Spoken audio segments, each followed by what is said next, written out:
Congresista, ¿cuál debe ser la agenda del diálogo que iniciarán el Congreso y el jefe del gabinete? Ha recibido con muy buena gana esta invocación del presidente Luis Iberico para iniciar una nueva ronda de diálogos. ¿Cuál sería la propuesta del PPC? Bueno, yo te diría en principio el tema de la institucionalidad. Hoy vemos un enfrentamiento entre el Poder Ejecutivo, el Poder Legislativo, el Poder Judicial, el Ministerio Público, la propia Policía Nacional. Entonces tiene que cambiar el tono y la actitud hacia una orientación respetuosa, ¿no? Y de tratamiento más que mediático interinstitucional, es decir, de titular a titular. Ese debería ser uno de los aspectos. Otro tema fundamental y a esas alturas, a cerca de menos de 9 meses de transferencia de mando al gobierno entrante, tiene que ver con el proceso electoral, donde es fundamental que desde el Poder Ejecutivo se mantenga la neutralidad del proceso, que no haya intervenciones de ningún tipo, ni directas ni indirectas. Un tercer elemento clave es poder lograr consensos y prioridades en la agenda legislativa, tanto lo que le interesa al Poder Ejecutivo como prioridad, como también lo que le interesa al Congreso desde la óptica de las bancadas y los parlamentarios.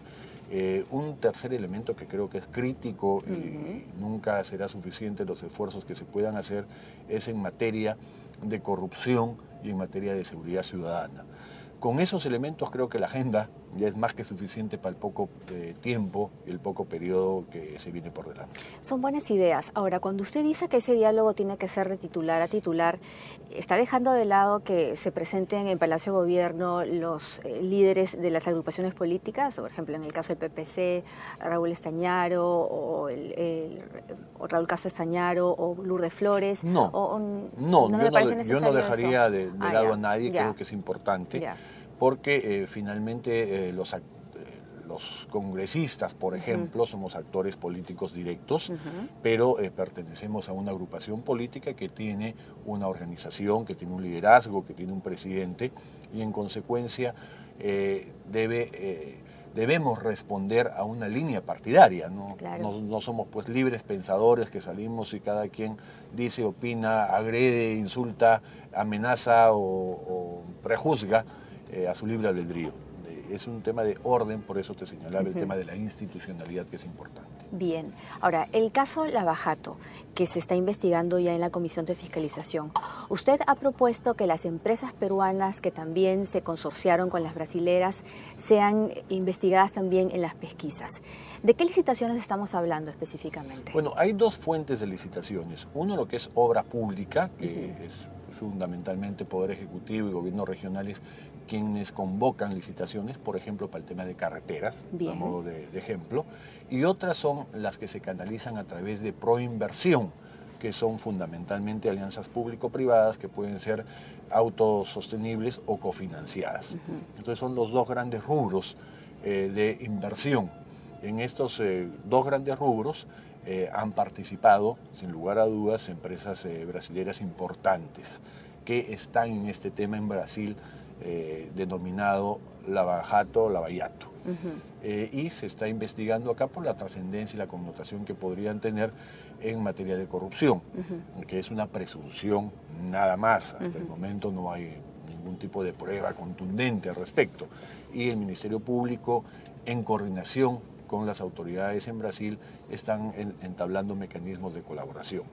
El Congreso ya está tomando parte en este tema y de la información recepcionada resulta que las empresas brasileras supuestamente involucradas no han actuado solas. Normalmente han participado en los concursos y en las adjudicaciones de manera consorciada con otras empresas internacionales, ejemplo españolas, como también con empresas nacionales. En consecuencia, si se va a investigar la transparencia y licitud de las adjudicaciones, no solo se puede investigar a las empresas brasileras, sino a los socios que intervinieron en el consorcio. Ejemplos de obras en estos hechos por estos consorcios donde han intervenido compañías peruanas, por lo menos las emblemáticas. Bueno, entre ellas, ¿cuáles están? tenemos a Grañi Montero, a JJ Camet, entre otros. No, no me refería a las empresas necesariamente, sino porque van a ser investigadas y tendrán explicación, sino en cuanto a las obras. Yo te diría prácticamente en todas son consorcios. ¿No? Interoceánica, por ejemplo, el proyecto Chavimochic. También, la inmensa mayoría. La inmensa mayoría, de todas las, ¿no? que tienen que ver con infraestructura. Infraestructura han sido consorciadas. Y que son tan importantes para el país. Ahora, ¿cómo se garantiza que las obras sigan su rumbo mientras continúan las investigaciones? Bueno, hay que ver, eso tiene que manejarse en cuerdas absolutamente separadas. Buen punto. Por un tema de seguridad jurídica, sí, de estabilidad y garantías constitucionales.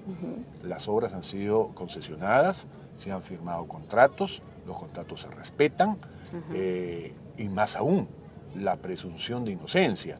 O sea, no es que haya ninguna prueba de por medio y tenemos que partir de eso, presunción de inocencia y debido proceso.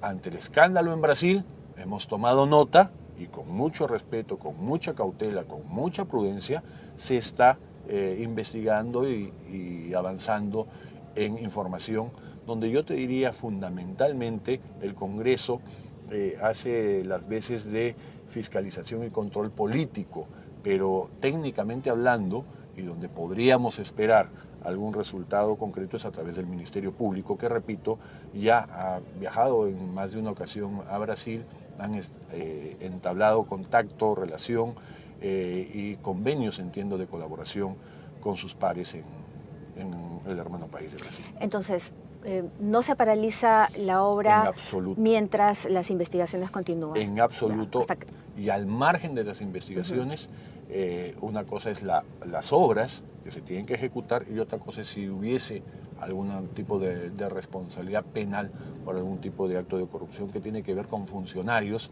no con la posición del Estado. O sea, el Estado, somos un Estado de derecho donde la seguridad jurídica es fundamental, clave, indiscutible y sustituible. De lo contrario no podríamos generar ninguna obra futuro en un entorno de inseguridad jurídica. El presupuesto del país para el próximo año, que tiene que ser finalmente aprobado por el Congreso, el ministro de Economía ha dicho que es austero pero razonable. ¿Está usted de acuerdo? Son dos afirmaciones correctas. Es austero, crece 6%, que tampoco es poca cosa, y es razonable en términos generales. Sin embargo, yo le pondría algunos otros calificativos.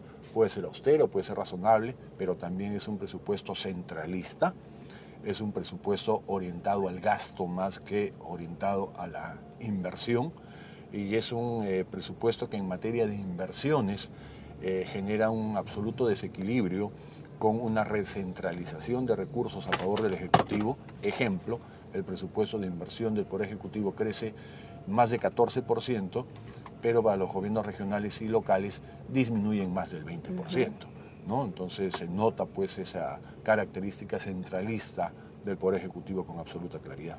Ahora, en el presupuesto se está notando que hay incidencia en el gasto en educación y salud. ¿Hay forma de cómo financiar todo lo que se quiere gastar en esos dos rubros que son importantes, pero no sabemos si es realista la base de los recursos con los que se quiere financiar lo que se quiere hacer para el próximo año? Bueno, los recursos están garantizados. Bien. Por ahí no es el problema. Y lo que sí hay una preocupación en cómo se están financiando los recursos. Por un lado, hemos entrado, o se proyecta un déficit fiscal de 3%. O sea, hace 15, 20 años. Se está recaudando Perú menos. No se vivía un escenario del déficit fiscal de esa naturaleza. ¿Y eso por qué? Porque se está recaudando menos. Sí, pero debido a que hay mucho independiente que no está tributando. Bueno, el enfriamiento de la economía. Ya. O sea, en este gobierno hemos enfriado, lamentablemente, por mala gestión del Poder Ejecutivo, se ha enfriado gravemente la economía. Eso afecta a las empresas tienen menos utilidades, las empresas pagan menos impuestos a la renta y en consecuencia se recauda menos. Y eso nos lleva a un déficit fiscal. ¿Qué significa para los oyentes? Que se va a gastar más de los recursos que se recaudan. Entonces nos preguntaremos, ¿y cómo se cubre ese vacío, ese hueco, esa diferencia? A través de endeudamiento público.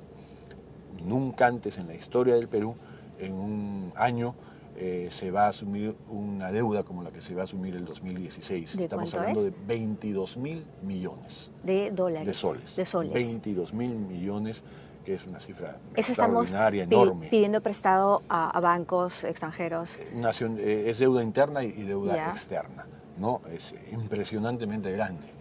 Muy bien, congresista, muchas gracias por su claridad. Al contrario, gracias.